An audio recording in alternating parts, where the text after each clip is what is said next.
I wish I switched to this AI browser months ago. It saves me 7 hours every single week. Not by making me think faster or think harder, but by removing steps I didn't know were wasting my time. Here's the number one problem. AI tools have evolved, but browsers didn't. You still open 15 different tabs, copy paste into ChatGPT, and call that productive.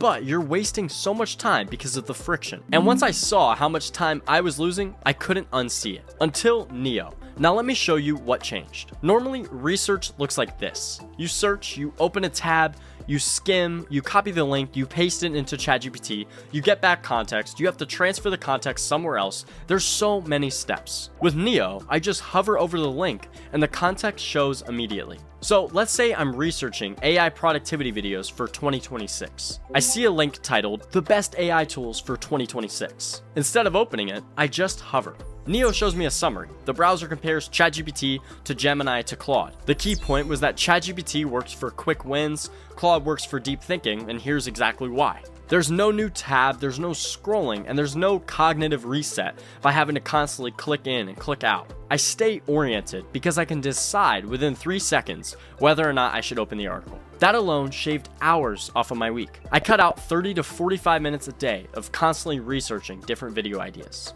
It didn't save time by making me work faster. It just eliminated areas I was wasting time in. I tracked it honestly for about 30 days. About 7 extra hours a week, not from extra productivity, but from elimination. And that was the real productivity unlock for me.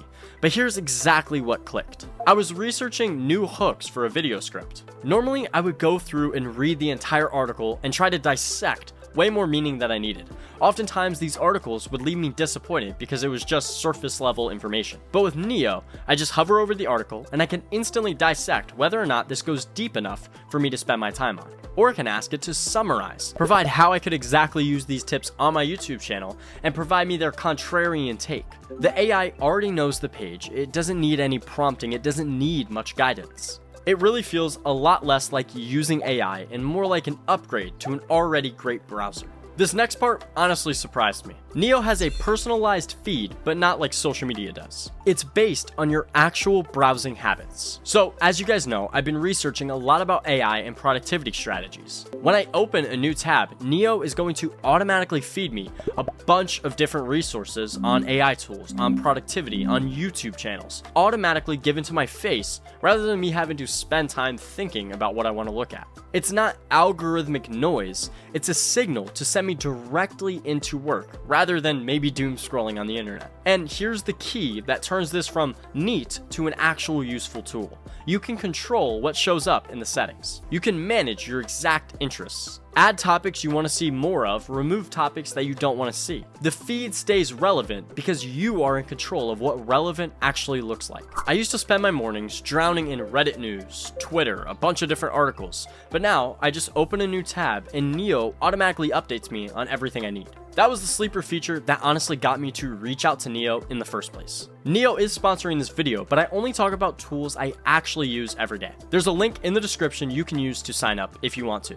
Now, another cool feature about Neo is it groups related topics automatically. Let's say I went through and opened 5 articles about ChatGPT, 2 about Notion, and 3 about AI. Normally, these tabs are just a mess on Google. They're not even in chronological order, there's no real relation, just how often I open them. With Neo, they get grouped by topic. ChatGPT articles are clustered together, Notions are clustered together, and AI tools get put together as well. And then I can collapse groups when I'm not actively using them, allowing me to stay focused on only what actually matters. And here's a key feature.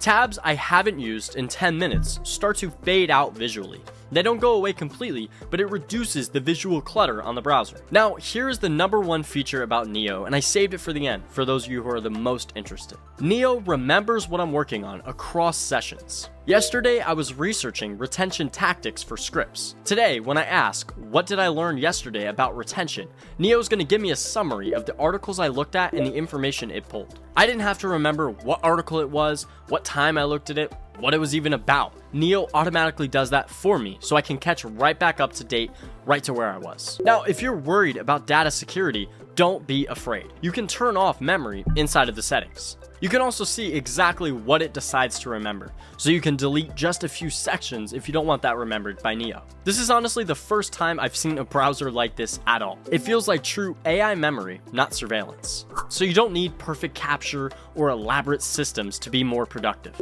I saved over 7 hours a week just by using this AI browser. So if you live inside of your browser and you have 100 tabs open and they're all stressing you out, I encourage you to try Neo. The link's in the description and it's a completely free trial you can try today. If it even saves you 2 hours a week, that's over 100 hours a year saved. What would you do with that time? So drop a comment and let me know how you enjoyed Neo and if there's any other AI tools you want me to cover. Thank you so much for your time and thanks for watching.